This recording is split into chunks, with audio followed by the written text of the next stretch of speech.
पंजाब में सर्दी की शदीद लहर के बाईस छुट्टियां बढ़ेंगी या नहीं, बड़ा फैसला आ गया है। खबर की तफसील जानने से पहले आपसे रिक्वेस्ट है कि हमारे चैनल को सब्सक्राइब कर लें ताकि आपको आने वाली तमाम लेटेस्ट अपडेट सबसे पहले मिल सकें। पंजाब में सर्दी की शदीद लहर के बाईस छुट्टियां बढ़ेंगी या नहीं, बड़ा फैसला आ गया। पंजाब में सर्दी की शदीद लहर के बाईस छुट्टियां बढ़ने के बजाय स्कूलों के औकात तब्दील कर दिए गए हैं।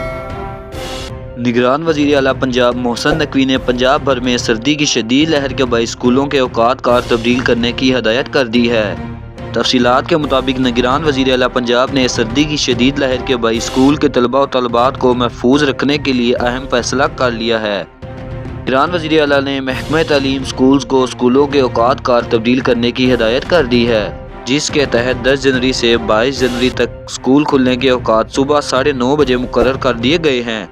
इसी तरह स्कूल के बच्चे, तलबा और तलबात को यूनिफॉर्म के साथ गर्म लिबास पहनने की हदायत भी की गई है।